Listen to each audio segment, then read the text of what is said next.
and I'm in my bedroom. So I'd love to know where exactly you're watching this from this morning. So do let me know in the chats. As we all know, we've all had to adapt the work we've been doing during this crisis. And I can imagine that some of us here today might be feeling shattered, might have experienced furlough or work uncertainty. But I want you to know straight out how incredible you are and that the work you've been doing matters immensely. What has kept me going since March has been hearing about and working with incredible charities who've had to adapt at speed to the ever-changing work environment to address social injustice, poverty, inequality, while juggling funding challenges, working from home, our families, ourselves. No mean feat. So it's great to be amongst a full house of change makers ready to develop and hone our impact and storytelling skills today. Storytelling is at the heart of my work at Sounddelivery, working alongside individuals and organisations to feel confident to document and amplify their impact and to tell their stories authentically. We champion stories that need to be told and storytellers that need to be heard. And that drives everything I do to challenge prejudice and inequality and ultimately to create real change. And I know that you have connections to amazing stories, and today is about how you find them, capture them and amplify them. I mean, I just look around the room and I see Abby from Q Neighbours or Homestart Wandsworth, organisations I've worked with, and I've met your volunteers and I've met the families you work with. So I know that there are incredible stories that need to be told. So like many of you, my lockdown experience has been a bit of a challenge. I've had to adapt the training and support that I've delivered face-to-face for years, learned how to navigate Zoom like you, and I'm not Miss Technical. I found myself working alongside a wide range of charities to run storytelling training workshops for their beneficiaries in order to hear firsthand the issues being faced during COVID in real time and to work collaboratively to look at solutions for change as we think about how we move forward in the future. You know, people talk about, you know, a near normal and not returning to where we were, but what exactly does that look like?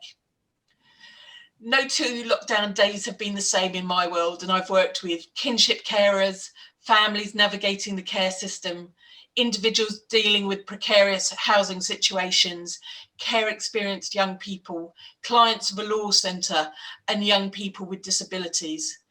Most of the organisations I've worked with are small. My work aims to build their confidence and to help them tell their lockdown experiences in their own ways and in their own words, using a whole range of tools from blogging, vlogging, audio and imagery.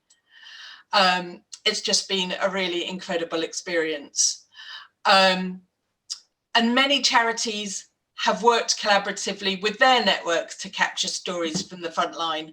So what I want to do is I'm going to share my screen in a minute, and I'm going to show some examples of user-generated content created from organisations that I admire, like Football Beyond Borders, Reclaim, Z2K, who I worked with, and the Family Rights Group, and Little Village, who've all been using lots of different techniques, using low-cost technology, video diaries, vlogs, audio and visuals, and photography. So I'm just going to share my screen and share my screen and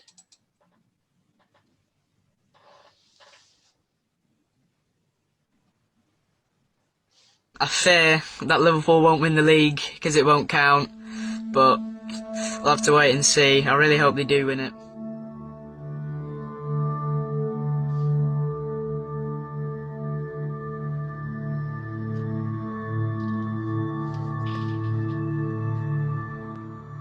My name is Salon Andy Hickman. I'm Kira, I'm a senior practitioner for FBB. My name is Tom Perez, also known as Pez to the FBB family. Hi everyone, my name's Tristan, I'm from FBB Northwest. Hi, my name's Diane, I'm an FBB parent. I work for the NHS, so I'm not isolating. Hello to the FBB family, this is Mr. Murdoch representing Central School. Hi, my name is Simon Masai Johnson and I'm part of the Northwest FBB programme. Hi FBB fam, it's Shalifa and it is week 1 of isolation, so this is my diary entry. It's been right, it's been ups and downs. It's been really great to connect with people that I've not spoken to in a long time.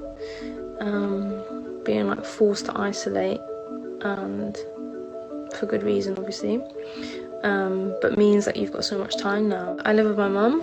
This week has been a bit tough because she's been a bit worried about going outside, so we went for a walk this week in a park that we live across the road from, and that was really great. We had a really great chat about the world, and then we got to start our day like looking at the sun, so that was really nice. I'm Carl, I'm 38. I've been on benefits for a couple of years now after an injury at work. Lockdown, it's been surreal, but in a way it hasn't really changed too much of my life. You become kind of isolated anyway, being on universal credit. The biggest worry for me really about the whole thing, friends that are working jobs where they're in a vulnerable position. Most of my friends are sort of considered now essential workers, so worrying about them. So I've been trying to stay in contact as much as possible. My key worker is my mum and dad.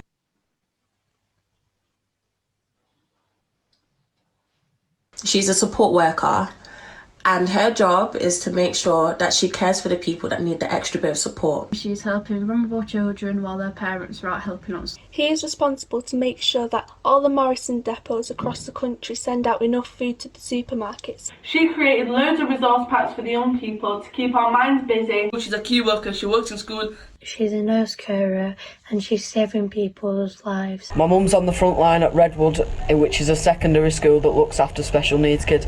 My dad, he works at Booker's. Right now, we're learning who's indispensable in Britain. When I first became a kinship carer, it was like walking in the dark in a thunderstorm full of paperwork, legalities and of course nappies. I had no clue what I was letting myself in for, and fast learnt that raising a small troubled child and a full-time job was the easiest part. The endless paperwork and meetings was so overwhelming. I started my day at 5:30 in the morning to go to work, pick the little one up from school, then cook dinner, there was housework, it was bath time, story and bed. Exhausted every night at 7 p.m, I would get on the computer scouring for information to see if anybody could help me. After walking in the dark for almost 2 years, I'd nearly all but given up when I stumbled across the term kinship care, explaining that a kinship carer was a family member or friend caring for a child that wasn't their own. It was like a light bulb had just been switched on, and all the information that I was looking for was there all along. Everything I had searched for previously gave reference to foster care or adoption, but that just wasn't me. Surely I can't be the only one in the country who is caring for their grandson. I discovered there were thousands of kinship carers just like me, and many struggled just like myself.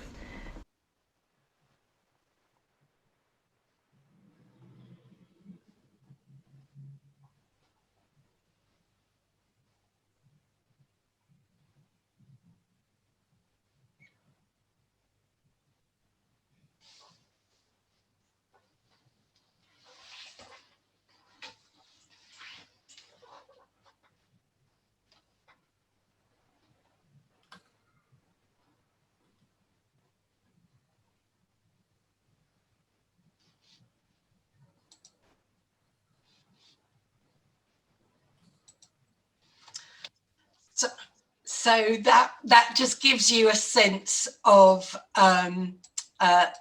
these stories from the front line, all using low-cost technologies, mobile phones, and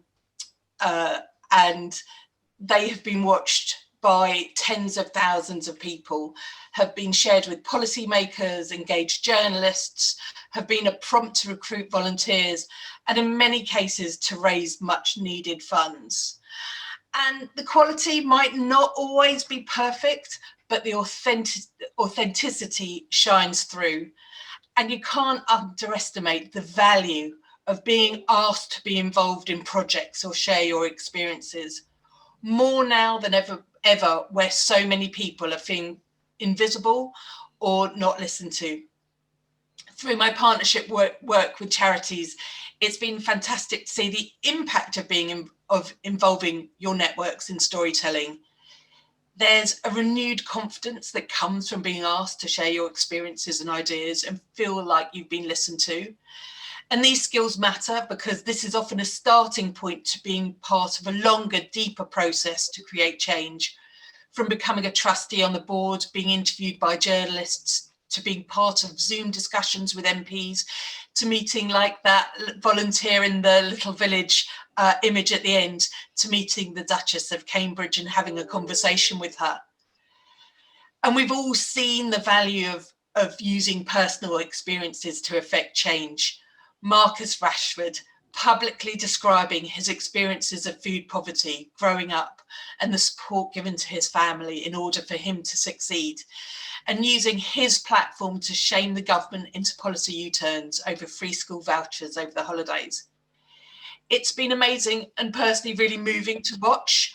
We empathise with Marcus and see the injustice, even if we might not be personally affected, and it has led us to take action, to sign petitions, to help our local communities, to volunteer. We might not have a Marcus Rashford in our networks or that same platforms, but we can be energised and encouraged by him to place the value of lived experience central to our work. So during today, I want you to think about the storytelling that you do and as core to the work you do. Start by listening. Have conversations with people in your network. Listen to what they have to say. What stories do they want to tell and how do they want to tell them? Collaborate, co-curate ideas with them. Provide training and support and share skills and expertise. The fact is that all that content you saw was created and co-curated using Zoom. Building confidence and skills is often a starting point in supporting people to tell their stories authentically and powerfully. Make it accessible. Look at what technology people have. From my experience, most people I've worked with during lockdown have had access to a mobile phone, and there are free low-cost tools that make things more accessible. Work around what people have and what people feel comfortable with, and be collaborative. Stories they want to tell has to be led by them. And also one of the things is making sure that things are jargon free. And often you might be able to find or create simple how-to guides to support this work. And what I will do is I've created a very simple storytelling guide that I'll share or ask Helena to share in the link that you can share with your own networks. All this work is about relationships, honest and open relationships. Explain to people why this work matters, why inviting them to be storytellers and getting involved, what it matters to you as an organisation, and being able to show your impact and what you do more widely. And make sure you have consent, and that should be an ongoing process. One of the things I do is provide ongoing support and mentoring, and WhatsApp groups are really great for just sharing ideas and keeping connected with people. And another thing I would say, that powerful content leads to media opportunities, so being prepared for that. Impact Aloud was created to address any skills gaps you and your organisation might have by devising a day that you can tailor to your needs. I know you'll leave with the knowledge and skills and tools to make your organisation's storytelling better than ever. This is also a perfect time to share your experience and ideas with each other. building networks and opportunities to collaborate that will last well beyond today. I want to wish you a great day. Kate.